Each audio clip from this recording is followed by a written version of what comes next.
Okay, तो अब तक अपन ने क्लासिफिकेशन ऑफ सॉलिड देख ली, डेफिनेशंस वगैरह इस तरह की चीजें देखी। अब अपन थोड़े से ज्यादा इंपॉर्टेंट सेक्शन में जाने वाले हैं, जो है आपका स्ट्रक्चर ऑफ सॉलिड्स। ये वाला पोर्शन सबसे इंपॉर्टेंट है, ऐसे क्वेश्चंस भी आते हैं, ठीक है। तो यहाँ पे यार थोड़ी विजुअलाइजेशन रहेगी जो आपको अपने एंड पे करनी होगी, वो आपको दिमाग में कोई घुसा नहीं सकता, वो आपको खुद सोच के विजुलाइज करना होगा थोड़ा 3 डायमेंशन में, ठीक है। ये चैप्टर थोड़ा ऐसा ही है, लेकिन एक बार आपको विजुअलाइजेशन हो गई उसके बाद वो चीज़ आपके साथ दिमाग में रहेगी, तो थोड़ा सा एफर्ट अपन फोरफ्रंट में लगाएंगे। यहाँ पे थोड़ी जार्गन भी आएगी, लैटिस, यूनिट सेल, ब्ला ब्ला ब्ला, ठीक है। तो जार्गन में नहीं पढ़ना है, जार्गन मतलब बिन मतलब के शब्द या डेफिनेशंस आप याद कर लो, कभी भी एनसीईआरटी वगैरह से वो सब हो जाता है। आपको ध्यान देना है कि मैं जो कॉन्सेप्ट समझा रहा हूँ वो आपको समझ में आए, जो मैं विजुअलाइजेशन बताने की कोशिश कर रहा हूँ वो आपके दिमाग में घुस जाए, ये आपकी ट्राई रहनी चाहिए। तो चलो चालू करते हैं।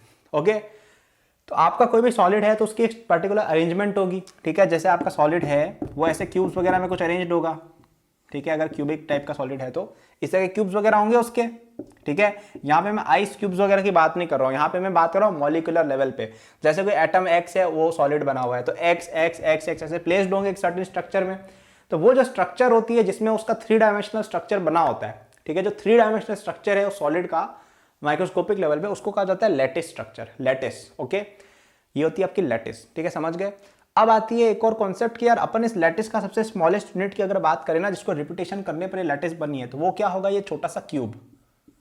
तो इसको कहा जाता है यूनिट सेल, समझ गए, ठीक है। यूनिट सेल क्या होता है, the smallest constituent of A solid which when repeated gives the lattice structure, ठीक है। ये आपकी यूनिट सेल होगी। तो ये अपन ने चलो समझा, ओके। अब ये जो यूनिट सेल होती है ना, इसको अपन अलग अलग तरीकों से क्लासिफाई कर सकते हैं, ठीक है। तो एक तो हो गया कि यार आपका एक लीनियर सॉलिड है, कि अपन बस एक लाइन में एटम्स जमा रखे हैं, तो इसके अंदर यूनिट सेल जो है उसको स्पेसिफाई करने के लिए अपन को केवल एक ही क्वांटिटी काफी होती है। सोचो क्या, अगर अपने पास सॉलिड्स हैं, ये एटम्स है बेसिकली, ये छोटे छोटे डॉट्स है ना, तो इसको अपन एक लाइन में अगर जमा रहे हैं तो इसको रिप्रेजेंट करने के लिए हमें कितने पैरामीटर चाहिए इसकी यूनिट सेल को, तो वो होगा केवल एक पैरामीटर, क्या, इनके बीच का डिस्टेंस। क्या है, इनके बीच का डिस्टेंस अगर ए है तो हमने बस ए डिस्टेंस बता दिया, अपना काम हो गया। अब तुम बोलोगे सॉलिड को घुमा दिया तो भी क्या फर्क पड़ रहा है, ये सॉलिड अगर ऐसे घूम भी गया तो भी अपन ने सेम सॉलिड बना लिया ए डिस्टेंस पे एटम्स को रख के। तो इसको रिप्रेजेंट करने के लिए केवल एक ही पैरामीटर वाज इनफ। ये था 1D सॉलिड, ठीक है। अब अपन बात करते हैं 2 डायमेंशन के अंदर, अगर अपन आ जाए 2 डायमेंशन के अंदर आ जाए, 2 डायमेंशन के अंदर मेरे भाई क्या होगा, सोचो 2 डायमेंशन में भाई क्या होगा कि आपका जो एटम है, ठीक है, आपका जो लैटिस है वो कुछ ऐसा दिखेगा, 4 एटम 5 एटम होंगे, ठीक है, जो भी है 2 डायमेंशन में बेसिकली स्ट्रक्चर बनानी है। अब मुझे बात बताओ, 2 डायमेंशन के अंदर अगर अपन को इस तरह की स्ट्रक्चर बनानी है एटम्स के रेगुलर प्लेसमेंट की, तो कितने पैरामीटर होने चाहिए, सोच के सोचो। ये थोड़ा डिफिकल्ट क्वेश्चन है, पहली बार कर रहे हो तो, बट सोचो, ठीक है। अगर सोचो और पॉज करके, तो इसमें आपको 3 पैरामीटर चाहिए। कौन कौन से, एक इस साइड की लेंथ, इस साइड की लेंथ, और इन दोनों के बीच का एंगल, जिसको मैं गामा कह रहा हूं, ठीक है। तो अब ये क्यों, अगर आपने जैसे लेंथ की साइड चेंज कर दी, जैसे ऐसी कर दी, तो ये क्या हो गया, ये अब एक रेक्टेंगल बन गया। पहले जैसे स्क्वायर भी था, फॉर एग्जांपल ये स्क्वायर मान लो, अगर इसको ये ए साइड ये 90 डिग्री, ठीक है, तो ये हो गया आपका स्क्वायर, है ना। ये हो गया आपका रेक्टेंगल, ये भी 90 डिग्री, स्क्वायर और रेक्टेंगुलर वाली हो गई। अब अगर अपन ने ऐसा किया कि ये जो आपका जो है इसके अंदर ही अपन ने क्या किया कि इस तरह का बना दिया जैसे स्ट्रक्चर, ठीक है, कि इन दोनों के बीच में साइड सेम है और इनके बीच में एंगल 120 डिग्री है, तो ये क्या हेक्सागन टाइप की चीज बन जाएगी, इसको अपन हेक्सागोनल बोलते हैं, ठीक है। ये एक और टाइप हो गई। एक हो गई आपकी कौन सी, रोम्बिक वाली। रोम्बिक के अंदर क्या हो रहा है कि आपका ये जो साइड्स हैं ये दोनों भले ही इक्वल हो, ए ही हो, लेकिन इसके अंदर आपकी जो एंगल है वो 60 डिग्री भी नहीं होनी चाहिए और 90 डिग्री भी नहीं होनी चाहिए। इस केस में इसको रोम्बिक कहा जाता है। एक और होता है आपका पैरेललोग्राम, जिसके अंदर क्या होता है कि आपकी जो साइड्स है ना वो इक्वल होती हैं, बस ये पैरेललोग्राम होता है। और ये जो एंगल है ये भी आपका उनमें से कोई पर्टिकुलर स्पेशल एंगल नहीं होता, मतलब इनमें से कोई टाइप नहीं होनी चाहिए, समझ रहे हो। तो ये वैसे इतनी कोई काम की इन्फॉर्मेशन नहीं थी, आपको बस ये मेन चीज पता होनी चाहिए। बाकी आप एनसीईआरटी के अंदर टेबल बनी हुई आप याद कर सकते हो, ठीक है, या नोट्स के अंदर जैसा आपको लगे, ओके। बट रफली ये इनका एक्सप्लेनेशन है, तो आपको ये समझ में आ गया होगा कि 1D और 2D लैटिसेस या यूनिट सेल कैसी क्या होती है, ओके। अब यहाँ पे अपन बात करते हैं 3 डायमेंशन की, ठीक है। 3 डायमेंशन की बात करते हैं, तो मैं फटाफट जो तुम लोगों के लिए एक टेबल बना लेता हूं ओके। तो यार ये अपनी अब 3 डायमेंशन के अंदर अपन घुसेंगे तो एक टेबल बन जाती है अपनी, ठीक है। मैं कहूंगा यार इस टेबल को प्लीज आप एक बार नोट कर लो और इसको याद भी कर लो, मैं समझाऊंगा ये क्या होता है। तो अभी तक अपन 1 डायमेंशन में बात की तो उसमें एक पैरामीटर था क्या, आपकी वाली डिस्टेंस। 2 डायमेंशन में गए तो 3 पैरामीटर आ गए, ये एंगल ये दोनों साइड। अब 3 डायमेंशन में जाएंगे तो अपने पास 3 साइड्स आ जाएंगी, ठीक है। जैसे 3 डायमेंशन लैटिस है, जैसे क्यूब की बात करें तो इसमें आपके एंगल्स बहुत सारे हो जाते हैं, ठीक है। आपके एंगल कौन कौन से हो गए, एक तो पहले ये तीनों साइड्स हो गई आपकी, ठीक है, इन तीनों साइड के बेसिस पे होता है। फिर आपके 3 एंगल भी हो गए, ये वाला एंगल, एक ये वाला एंगल और एक ये वाला एंगल, मतलब साइड्स के बीच के एंगल, ठीक है, इन दोनों साइड के बीच का एंगल, ठीक है, इन दोनों बीच के साइड का एंगल, इस तरह की बातें, ठीक है। आई होप आपको समझ में आ रहा होगा। इसमें भी ऐसा है कि ए और बी के बीच का एंगल गामा है, बी और सी के बीच का एंगल अल्फा है, और सी और ए के बीच का एंगल बीटा है, ठीक है। अब ये चीज मुझे पता है थोड़ी कंफ्यूजिंग है, स्पेशली उन बच्चों के लिए जिनको थोड़ा दिक्कत आ रही समझने में, तो मैं कहूंगा कि यार आप इस टेबल को बस याद रख लो, ये स्ट्रक्चर वगैरह कैसे बनी ना, ये याद करने की इतनी जरूरत नहीं है, ओके। कई लोगों को नहीं पता होता है और ये इतनी इंपॉर्टेंट भी नहीं है, फिर भी मैं आपको समझा दूंगा, ओके। अब ये क्या टर्म्स है, ये एससी, बीसीसी, एफसीसी क्या है, सब समझाऊंगा मैं, ठीक है। तो अपन depending on A B C, जैसे ये ए बी थोड़ा बड़ा बना देते हैं यहाँ पे आप लोगों के लिए, अब ये टेबल में मिटा नहीं सकता। तो जैसे आपकी कोई भी ऐसी सॉलिड बनी हुई है, कुछ भी है, ठीक है, ये वॉट एवर इट इज, है ना, ये आपकी सॉलिड है। तो यहाँ पे ये साइड ए, ये साइड बी, ये साइड सी, ये एंगल आपका गामा, ये एंगल आपका अल्फा, ठीक है, और एक और एंगल हो गया आपका ये वाला, ये जो चुन्नू एंगल है, ये बीटा, ठीक है, समझ में आ रहा होगा ना। तो क्यूबिक के अंदर ए बी और सी बराबर होते हैं, अल्फा बीटा गामा 90 होते हैं। इसका क्या मतलब है, क्यूब है बेसिकली, ठीक है, क्यूब है, नाम से ही काम पता चल रहा है, ठीक है, क्यूबिक है क्योंकि सारे एंगल 90 डिग्री साइड साइड बराबर है। इसके अंदर आपकी simple cubic, body centred cubic और फेस सेंटर्ड क्यूबिक स्ट्रक्चर दिखती है। अब ये एग्जैक्टली क्या होते हैं मैं सब आपको बताऊंगा बाद में, ठीक है, जब ये मैं मिटा दूंगा क्योंकि यहाँ स्पेस नहीं बचा है, मैं आपको पूरा डिटेल में बताऊंगा ये तीनों चारों चीजें क्या होती है, तो घबराना मत, बताऊंगा, विश्वास रखना बस, ठीक है।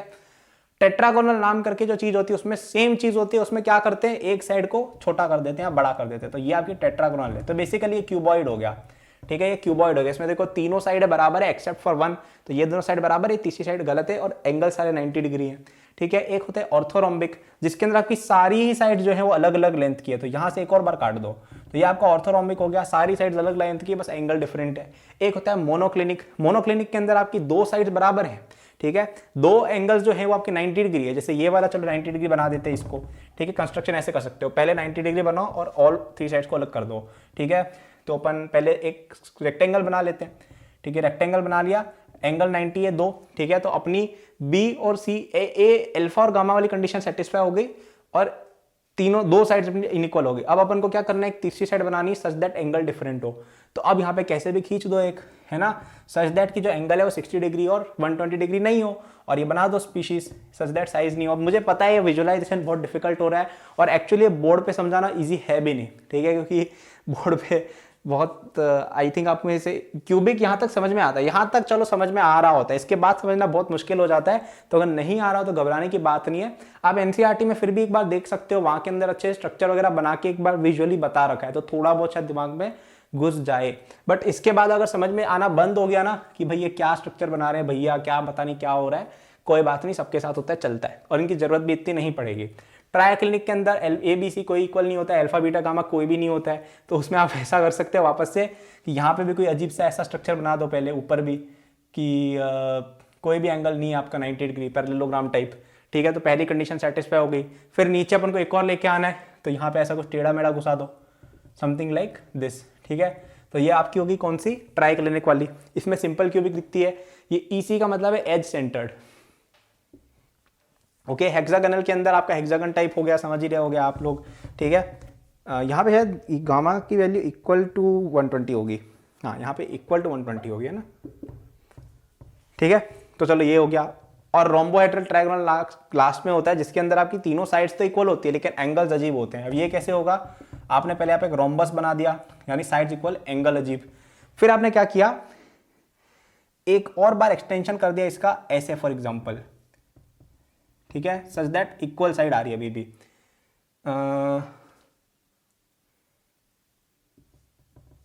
इस टाइप से कुछ, हाँ ऐसा कुछ आप समझ सकते हो, ठीक है। तो ये एंगल भी आपका 90 डिग्री नहीं हुआ, तीनों एंगल 90 डिग्री नहीं है, और आपके जो साइड्स हैं और आपके तीनों एंगल इक्वल भी होने चाहिए। तो ये एंगल, ये एंगल, ये एंगल तीनों इक्वल होने चाहिए और साइड्स आपकी बराबर होनी चाहिए, लेकिन 90 डिग्री एंगल नहीं होना चाहिए, समझ रहे हो, ठीक है। तो इनमें से कुछ लोगों को विजुलाइजेशन करना बहुत मुश्किल है, जैसे ये चलो फिर भी हो जाता है, ये और ये विजुलाइज करना बहुत मुश्किल है, क्योंकि इनमें देखो एंगल्स की इतनी रिस्ट्रिक्शंस है, तो विजुलाइज नहीं कर पा रहे, कोई दिक्कत नहीं, मैंने हल्का आपको ट्राई किया बताने की, बट अगर नहीं हो रहा है डोंट वरी, इसका जेई से इतना लेना देना नहीं है, है ना, आगे जो बताऊंगा उसका है। तो समझ में नहीं आया तो घबराना मत यार, है ना। कई लोग घबरा जाते हैं सॉलिड स्टेट में ये सोच के अरे भाई मेरे को दिख ही नहीं रहा है। कोई बात नहीं यार, विजुअलाइजेशन पावर सबके अंदर नहीं होती है, वो एक अंदर से आती है, ठीक है। तो कुछ बच्चों के जैसे मुझे दिख रहा है, मैंने आपको बताने की कोशिश भी की डायग्राम बना के कि भाई कैसा दिख रहा है, फिर भी समझ में नहीं आया, एक बार एनसीईआरटी के अंदर जाकर डायग्राम और देख लो, वहां पे तुम्हें कलरफुल वगैरह बना रखे तो शायद तुम्हें समझ में आ जाए, फिर भी नहीं आए कोई बात नहीं, डोंट वरी, ओके। अब अपन देखते हैं कि चलो यार ये तो अपन ने समझ लिया, आपको याद क्या रखना है, आप ये याद रख लो कि ये जो नाम है, ठीक है, इसके अंदर क्या एंगल की कंडीशन है और क्या इसकी कंडीशन है साइड की, इतना याद कर लोगे बहुत है, ठीक है। तो आपको ये याद करना रहेगा कि यार ये टेट्रागोनल के अंदर क्या साइड की और एंगल की कंडीशन रहती है, ये सब आपको याद करना रहेगा, और कौन सी टाइप की लैटिस बनती है याद करनी रहेगी। कुल मिला के टेबल आपको पूरी याद करनी है, भले आप स्ट्रक्चर बना पा रहे हो कि नहीं बना पा रहे हो। मैंने आपको ये बता दिया कि यार आप इन एंगल्स के बेसिस पे कैसे स्ट्रक्चर बना सकते हो, तो वो आपको समझ में आया तो बहुत अच्छी बात है, बट एटलीस्ट ये आपको याद होना चाहिए। तो चलो आगे बढ़ते हैं और देखते हैं कि ये इनका मतलब क्या है। तो अब यहाँ पे डिपेंडिंग ऑन कि अपने जो एटम्स हैं वो कैसे प्लेस्ड है, इनकी एक और फर्दर टाइप की क्लासिफिकेशन हो सकती है लैटिस या यूनिट सेल की, ठीक है। तो आपका जैसे यूनिट सेल ऐसा है कि यार आपके जो एटम्स हैं, ये एटम्स हैं, ये एक क्यूब के सेंटर के कॉर्नर्स पे पड़े हुए हैं, कुछ इस तरह का क्यूब है ये एक, इसको कहा जाता है simple cubic unit cell. Simple cubic ये है एससी। एससी आप देखो सबके अंदर दिख रहा है, जितने भी आपके थे ये लेटिसेस टाइप सबके अंदर था, ठीक। अब अपन देखते हैं नेक्स्ट क्या है, बीसीसी। बीसीसी का मतलब होता है बॉडी सेंटर्ड क्यूबिक। इसका मतलब क्या, सोचो, इसका मतलब ये है कि आपकी जो यूनिट सेल की बॉडी है उसके मध्य में, उसके अंदर आपको एक एटम और मिल जाएगा, ठीक है। तो यहां पे इसका जो सेंटर है, ये समझो कि ये पूरे क्यूब का सेंटर है। जैसे आप जिस भी रूम के अंदर हो, रूम के अंदर होगे ना, तो रूम का जो बिल्कुल मिड पॉइंट है ना, मतलब नीचे वाला जो रेक्टेंगल है आपका रूम का, उसके मिड पॉइंट पे जाओ और उससे आधा ऊपर उठ जाओ, तो वो जो आपको पॉइंट दिख रहा है वो है आपकी बॉडी का सेंटर, आपके रूम की बॉडी का सेंटर, सेंटर मोस्ट पॉइंट। कहीं मच्छर उड़ रहा होगा तो वहां जाएगा देखना, वो हो गया आपका बॉडी सेंटर्ड क्यूबिक। वहां पे अगर एक एटम आपने रख दिया, ठीक है। एक होता है फेस सेंटर्ड क्यूबिक। अब आप ये समझ रहे हो कि फेस सेंटर्ड क्यूबिक का मतलब क्या है, कि जो फेसेस हैं, जितने भी फेसेस हैं क्यूब के, कितने फेसेस होते हैं, 6 फेसेस होते हैं, 6 फेसेस, ठीक है। आपके रूम के अंदर वॉल्स काउंट कर लो ना, 1 2 3 4 5 6, ठीक है। 6 रूम्स के अंदर वॉल्स है, देख लो गिन के चारों ओर, है ना। आपका हो सकता है रूम क्यूब नहीं हो, बट फीलिंग आ गई होगी ना, मतलब क्या कह रहा हूं मैं, है ना। तो यहाँ पे जो फेसेस हैं, यहाँ पे अगर एक एटम है ऐसे ऐसे, यहाँ इस फेस पे, एक नीचे वाले फेस पे, तो हो गया ना एक उस वाले फेस पे, एक ऊपर नीचे, एक एक सेंटर पे अपन ने एटम रख दिया कि आपका जो रेक्टेंगल्स है, आपके वॉल्स जो है उनके सेंटर पे रख दिया, जाकि जो नहीं होते विंडोज होते हैं वहां पे। तो 1 2 3 4 5 6 एटम और हैं, ठीक है। तो ये हो गया फेस सेंटर्ड। फिर हो गया आपका एज सेंटर्ड। एज सेंटर्ड का मतलब क्या आप समझ गए होंगे कि ये जो एजेस हैं, ठीक है, ये जैसे आपका रूम है, रूम की जो एजेस हैं, एजेस कितनी होती है, गिनो गिनो, अभी गिनो, ऊपर की एज गिनते, 1 2 3 4, 4 एज ऊपर, 1 2 3 4, 4 एज नीचे, 8, 1 2 3 4, 4 एज ऐसे इस वाली वॉल के लॉन्ग, सारी यूनिक एजेस है, 12 एजेस होती है, ठीक है। 12 एजेस होती हैं, सब एजेस के कॉर्नर पे भी अगर आपका एटम है तो वो होता है आपका एज सेंटर्ड, ठीक है, समझ गए, ठीक है। कितना लियम स्टेटमेंट था ये, 1 2 3 4 5 6 7 8 9 10 11 12, और कॉर्नर्स पे तो है ही है, कॉर्नर्स पे तो हर केस में है भाई, ठीक है, कॉर्नर्स पे तो हर बार डालना ही है। तो मैं आपको बता दिया कि face cubic, face centred cubic, body centred cubic, simple cubic, edge centred cubic क्या होते हैं। अब अपन इसमें एक और चीज कैलकुलेशन करते हैं कि number of atoms inside a unit cell की कैलकुलेशन, ठीक है, कि आपका एक यूनिट सेल उसमें कितने एटम्स हैं, ठीक है। अब ये थोड़ी इंटरेस्टिंग चीज है, प्लीज ध्यान से सुनना। मैंने अभी जितनी भी बातें बताई इस लेक्चर में ऑलमोस्ट सारी इंपॉर्टेंट ही थी, तो आपको याद रही होंगी आई होप, ठीक है, एक्सेप्ट फॉर दैट स्ट्रक्चर कैसे बन रही है डिफरेंट डिफरेंट लैटिसेस की।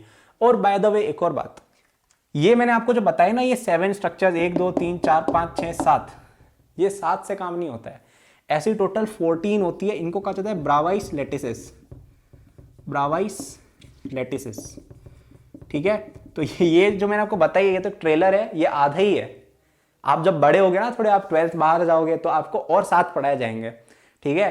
हालांकि कंप्यूटर साइंस इंजीनियरिंग में तो नहीं है, बट हमारे क्या है कि आईआईटी में जब हम जाते हैं ना तो स्टार्टिंग में केमिस्ट्री का भी एक कोर्स होता है, उसमें हालांकि ये सब तो नहीं होता है, इनऑर्गेनिक और ऑर्गेनिक का होता है, बट पढ़ाया जाता है। कभी केमिस्ट्री आगे पढ़ोगे तो ये जो मैंने बताया थे ना, ये शेप बना बना के कि भाई क्यूबिक, रोम्बोहेड्रल, ये वो, दिस इज नॉट इट, है ना, इसके अलावा 14 और होते हैं, ठीक है। तो आई होप आपको थोड़ा इससे लगा हो अच्छा कि भैया चलो एटलीस्ट साथ ही पढ़ा रहे हैं। और इनको याद करने का एक तरीका होता है, क्यूट और मदर, ठीक है। अब इसका मैं बताता हूं। ओके, तो ये जो आपका शॉर्ट फॉर्म है इसका मैं बता देता हूं, मतलब क्यूबिक, ठीक है, टेट्रागोनल, ऑर्थोरोम्बिक, मोनोक्लिनिक, ठीक है, मोनोक्लिनिक एमओ, फिर आगे आपका ट्राइक्लिनिक, हेक्सागोनल और रोम्बोहेड्रल, ठीक है। तो ये आपके याद करने की स्ट्रेटजी रह सकती है, इसको आप इस तरह से याद कर सकते हो कि भाई ये नाम होते हैं, बाकी ये सब याद करना तो आपको ही पड़ेगा, ठीक है। तो ये मैंने एक बात बता दी। अब अपन करने वाले थे calculation of number of atoms in a unit cell. तो अब ध्यान से देखना मेरे भाई, ध्यान से समझना, ध्यान से सोचना कि आपके जो एटम्स होते हैं ना, आपके जो एटम्स होते हैं वो ऐसे नहीं होते कि भाई ये देखो हो ऐसे दूर दूर पड़े हुए, नहीं, उनकी बहुत ही पास पास पैकिंग होती है, पास पास पैकिंग होती है एकदम तगड़े तरीके से, ठीक है। तो आपका जैसे क्यूबिक वाला जो सेल है ना, उसमें ऐसे नहीं होगा कि भाई ऐसे ही पड़े हुए हैं दूर दूर, ठीक है, ऐसा कुछ होगा। जैसे ये आपका एक एटम है, ठीक है, ये आपका एक और एटम है, ये आपका एक और एटम है, ये आपका एक और एटम है, ठीक है। तो ये जो क्यूब बनता है ना वो ऐसे बनता है, ठीक है, और पीछे की तरफ भी ऐसे एक्सटेंशन होगी, और यहाँ पे एक और एटम पड़ा हुआ है, यहाँ एक और एटम पड़ा हुआ है, यहाँ एक और एटम पड़ा हुआ है, समझ रहे हो, और वहाँ एक और एटम पड़ा हुआ है, समझ, ऐसा होता है, ठीक है। तो इस तरह की कुछ पैकिंग रहती है। हालांकि इनमें ऑफ कोर्स प्लीज ऐसे डिटेल में मत घुस जाना कि अरे भाई एग्जैक्टली ये क्वांटम मैकेनिक्स लगा लगा के सोच रहे हो, नहीं, ये रिप्रेजेंटेशन का तरीका है, 12th लेवल पर ऐसे ही सोचते हैं, ठीक है। तो इसके अंदर अगर अपन कैलकुलेशन करें कि कितना इसके अंदर एक एटम, इस यूनिट सेल, ये यूनिट सेल कहाँ से बनता है, इस एटम के सेंटर से लेके, इस एटम के सेंटर से लेके ऐसे, समझ रहे हो क्या कह रहा हूँ। तो एटम ऐसे हैं। तो आपने सबसे पहली बात नोट की होगी कि एक एटम इसमें फुली कंटेंट नहीं है, एटम का एक सर्टेन पार्ट ही कंटेंट है। क्योंकि अगर आप देखो इसके ऊपर एक और यूनिट सेल होगी, या अपन नीचे यूनिट सेल बनाते हैं, एक और यूनिट सेल होगी ऐसी ही, ठीक है। अब यहां पे नीचे एक और एटम होगा। तो ये देखो कि ये जो एटम है थोड़ा बहुत ऊपर है, थोड़ा बहुत नीचे है। अब आप कैलकुलेट करके सोचने की कोशिश करो कि कितना part of this atom inside this unit cell है, कितना part of atom inside this unit cell है। सोचो, दिमाग लगाओ थोड़ा, अपने रूम को देख के सोचो। मैं बताता हूं, आपके रूम की ये वाली जो वॉल है, कोई सी भी, है ना, कोई सी भी कोना पकड़ लो, इस कोने को देखो, इसके चारों ओर और कितने रूम पॉसिबल है बताओ। एक आपका ये वाला रूम, एक इसके पीछे वाला रूम, एक इसके बगल वाला रूम, एक इसके अपोजिट वाला रूम, समझ रहे हो, ठीक है। जैसे ये आपका कॉर्नर है, जैसे ये इसकी बात करें तो इसका एक ये इधर हो गया, ठीक है, एक या ऐसे देख लो ना, ठीक है। क्वाड्रेंट, बेसिकली क्वाड्रेंट की बात हो रही है, ठीक है, कितने क्वाड्रेंट्स पॉसिबल इस पॉइंट के अराउंड। एक आपका ये वाला रूम हो गया, ये वाला क्वाड्रेंट हो गया 3 डायमेंशनल जिसमें आपका रूम है। एक ऊपर वाला रूम हो गया, ठीक है, एक बगल वाला रूम हो गया, एक अपोजिट वाला रूम हो गया, एक उस तरफ की बगल वाला रूम हो गया, और सेम चीज ऊपर वाली फ्लोर में, ठीक है। तो 1 2 3 4, ये 4 तो इसी के अंदर हो गए, है ना, 4 रूम्स होंगे ना एक पॉइंट के अराउंड, इस एज के अराउंड 4 रूम्स है। और एक ऊपर वाली फ्लोर पे एक और ले लो, है ना। अगर अपन उस कॉर्नर की बात करते हैं, इसके ऊपर भी एक फ्लोर है ना, आपके घर में हो नहीं हो बट सॉलिड में होती है, ठीक है। तो वहां पे एक इधर, एक उधर, एक इधर, एक इधर, ठीक है। तो ऐसे टोटल 8 रूम अराउंड 1 पॉइंट हो गए, समझ रहे हो। तो वैसे ही इस एक एटम के चारों ओर 8 यूनिट सेल है, यानी कि इस एटम को 8 यूनिट सेल ने मिलके अकम्प्लिश अंदर ले रखा है। इसका क्या मतलब हुआ कि इस एटम का 1/8 ही पार्ट इस यूनिट सेल के अंदर। और ऐसे कितने एटम है जिनके 1/8 पार्ट्स हैं, जितने कॉर्नरी यूनिट सेल के। तो 1 2 3 4 5 6 7 8 कॉर्नर आपके रूम के अंदर है या इस यूनिट सेल में है, और 1/8 of each corner is inside your room, ठीक है। तो कितने टोटल एटम्स हो गए, 1 एटम। यानी कि एक सिंपल क्यूबिक सेल के अंदर एक एटम कंटेंट होता है। कैसे आया, अपन ने क्या किया कि यार यूनिट सेल जो है वो इस एटम के सेंटर से बनती है, और ये जो एटम है इसके चारों ओर 8 यूनिट सेल्स पॉसिबल है, जो मैंने आपको बताया रूम के अकॉर्डिंग। आप कुछ भी मत करो, अपना एक कोई कॉर्नर पकड़ लो रूम का और देखो उसके चारों ओर कितने रूम्स और है, 1 2 3 4 फर्स्ट फ्लोर पे, मतलब आपकी ग्राउंड फ्लोर पे, और ऊपर वाली फ्लोर पे 1 2 3 4, टोटल 8 रूम्स। तो ये corner 1/8 in each room content है। तो अगर आपके पास 8 कॉर्नर्स है, 8 एटम्स है, तो टोटल कितने एटम्स हो गए, इतने। तो सिंपल क्यूबिक में ये हो गया। अब बाकी सब के अंदर इतने तो है ही है, ठीक है, बाकी सब के अंदर इतने तो है ही है। तो बॉडी सेंटर्ड इनमें ये सब तो हो गई। अब बॉडी सेंटर्ड की बात करते हैं, बॉडी सेंटर्ड कैसे बनता है।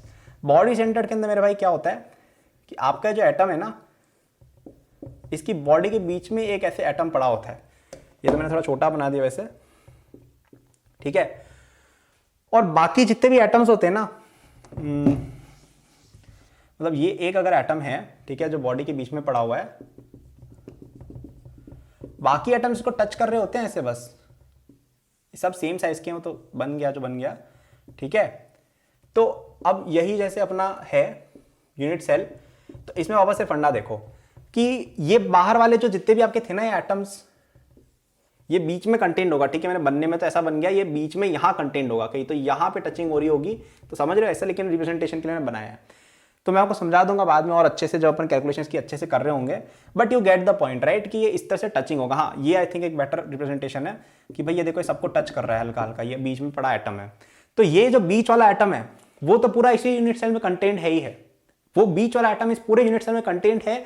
और उसके अलावा ये जो बड़े हुए एटम्स है ना, बड़े वाले मतलब सॉरी जो कॉर्नर वाले, वो भी एटम के अंदर है। और बाहर वाले कितने कंट्रीब्यूट करते हैं, अभी भी देखा था 1 एटम, और अंदर एक और एटम पड़ा हुआ है, तो टोटल कितने हो गए, 1 + 1 = 2 atoms are contained inside a BCC unit cell. दिमाग में घुसा लो जितना जल्दी कर सकते हो कि बीसीसी के अंदर 2 होते हैं, सिंपल क्यूबिक के अंदर 1 होता है। अब अपन फेस सेंटर्ड के अंदर निकालते हैं। फेस सेंटर्ड में क्या होगा कि आपकी इस फेस के ऊपर एक एटम है, ठीक है, इस फेस के ऊपर एक एटम है, इस फेस के ऊपर एक एटम है, इस फेस के ऊपर एटम है, इस फेस के ऊपर एटम है, और बाकी सब तो है ही है। ये जो कॉर्नर वाले थे ये तो है ही, तो बाहर जो कॉर्नर्स हैं उन पे एक एटम तो हर केस में कंट्रीब्यूट हो ही रहा है। अपन को फेस सेंटर्ड का निकालना है। अब बताओ फेसेस कितने होते हैं एक एटम, एक यूनिट सेल में या क्यूब में, 1 2 3 4 5 6 फेसेस है।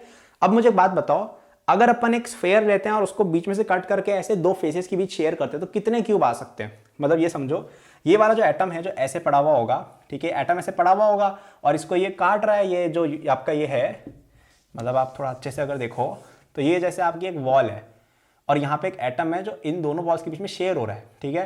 तो ये ऐसे कुछ हो रहा होगा कि यार आधा ऑफ द स्फेयर जो है वो इस साइड है, आधा ऑफ द स्फेयर उस साइड है। समझ आ रहा है क्या कह रहा हूं मैं, क्योंकि एक स्फेयर को अगर अपन को एक फेस से डिवाइड करना है तो उसके 2 साइड्स हो सकते हैं, है ना। जैसे अपन बॉडी सेंटर्ड में तो पूरे स्फेयर के क्यूब के अंदर ही होगा स्फेयर, अगर कॉर्नर पे है तो 8 लोग उसको शेयर कर सकते हैं, क्योंकि उसके चारों ओर 8 रूम्स पॉसिबल है। लेकिन अगर अपन एक फेस की बात करें तो एक फेस के अराउंड कितने रूम्स पॉसिबल है। अगर अपन इस फेस की बात करें, इस वॉल की बात करें, इससे अटैच कितने रूम्स हैं, एक इधर वाला एक उधर वाला, और कोई थोड़ी है ना। तो इसलिए इसका 1/2 of this atom will be contributed. तो 1/2 और कितने फेसेस है, 6, तो यानी कि टोटल 4 होते हैं फेस सेंटर्ड क्यूबिक में। अब अपन एज सेंटर्ड की बात करते हैं, तो एज सेंटर्ड के अंदर क्या होगा बताओ, इस एज के ऊपर एटम पड़ा हुआ होगा। अब एक बात बताओ, एक एज जो होती है उसको कितने रूम शेयर करते हैं। जैसे अपन इस एज की बात करें जो आपकी जमीन पे है, इसके चारों ओर कितने रूम हो सकते हैं, एक आपका वाला, एक आपके बगल वाला, एक नीचे जाओ, नीचे वाला इधर वाला और नीचे उधर वाला, ठीक है।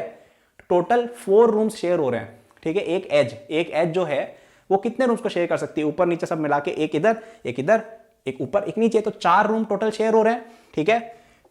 तो 4 रूम शेयर कर रहे हैं एक एटम को, है ना। और यहां पे 1 तो हो गई, और कितनी एजेस थी बताओ, कितनी एजेस थी, सॉरी 1/4, हाँ 1/4 of each atom is inside 1 room. और कितनी एजेस थी, 12 याद करो, 12 एजेस थी, ठीक है। 1 2 3 4 5 6 7 8 9 10 11 12, तो ये कितना हो गया टोटल, वापस से 4, ठीक है। तो सिंपल क्यूबिक के अंदर 1 एटम कंटेंट होता है, क्योंकि ईच कॉर्नर पे एक एटम होता है और 1/8 कंट्रीब्यूशन होता है, तो 8 × 1/8। बीसीसी के अंदर वो 1 एटम तो होता ही है जो एजेस पे, वो सिंपल क्यूबिक वाला, प्लस बॉडी के सेंटर पे एक और होता है, तो 2। फेस सेंटर्ड क्यूबिक के अंदर क्या होता है कि आपके फेसेस के सेंटर पे एक क्यूब होता है, सॉरी फेसेस के सेंटर पे एटम होता है। फेसेस 6 होते हैं और एक फेस के ऊपर एक एटम 2 रूम को शेयर करता है, ठीक है। तो 1/2 × 6 3, और 1 आपका सिंपल क्यूबिक वाला 4 एटम्स। और एज सेंटर्ड के अंदर वापस आपकी 12 एजेस पे 1/4 शेयरिंग ईच होती है, तो 3 + 1 कहां से, सिंपल क्यूबिक वाला, टोटल आपके पास 4 एटम्स हो जाते हैं। तो ये बहुत इंपॉर्टेंट चीज थी जो मैंने समझाई अभी, प्लीज वापस से जाके देखो, समझ में नहीं आई हो, मैं आपको चारों का बता दिया क्या होता है, कितने एटम्स होते हैं, ब्ला ब्ला ब्ला ब्ला ब्ला, ठीक है। तो अपन ने क्या क्या देखा इस वीडियो के अंदर, अपन ने सबसे पहले देखा कि आपकी यूनिट सेल क्या होती है, लैटिस क्या होती है, उनकी टाइप्स क्या क्या होती है, 1D 2D 3D। उसके अंदर भी अपने ब्रावाइस लैटिसेस देखी 7 टाइप्स की, जो एनसीईआरटी के अंदर जाके आपको याद करनी चाहिए। और फिर मैं आपको बता दिया simple cubic, body centred cubic, face centred cubic, edge centred cubic क्या होते हैं, इनके अंदर कितने एटम्स वगैरह होते हैं और कैसे इसके डेरिवेशन होते हैं। So hope you like it. Thanks for watching this video till the end. I'm sure that you enjoyed it. यदि आप अपनी पूरी जेई प्रिपरेशन मेरे साथ करना चाहते हैं तो आपको डिस्क्रिप्शन में मेरे जेई के फुल कोर्स का लिंक मिल जाएगा। इस कोर्स में आपको जो यूट्यूब पे मेरे लेक्चर्स और प्रॉब्लम सॉल्विंग के वीडियोस मिलते हैं उसके कंपेयर में बहुत ज़्यादा कंटेंट है एंड आपको यहाँ पे practice sheet with solution, test series with solution भी मिलती है। It's a complete solution, you can rely on it. आप यदि किसी कोचिंग जाते हैं या अगर आप सेल्फ स्टडी करते हैं, in both cases it will be very useful, so do check it out. Okay, इसके अलावा मेरे जेई के फ्री नोट्स भी डिस्क्रिप्शन में लिंक्ड है एंड डिस्क्रिप्शन में और भी मैंने बहुत सारे रिसोर्सेज फॉर स्टूडेंट्स डाले हुए हैं, जैसे the books that I recommend, my social media and my newsletter in case you want more content और if you want to approach me with any doubts और सजेशन। नोट्स हैं NEET के students के लिए, कॉलेज स्टूडेंट्स के लिए, startup enthusiast के लिए भी, ओलंपियाड एंथुसियास्ट के लिए भी कोर्सेज हैं, तो चेक जरूर कर लीजिएगा डिस्क्रिप्शन, आपको काफ़ी यूजफुल रिसोर्सेज वहाँ मिलेंगे। Thank for watching, like subscribe कर लीजिएगा for more such videos. Good luck.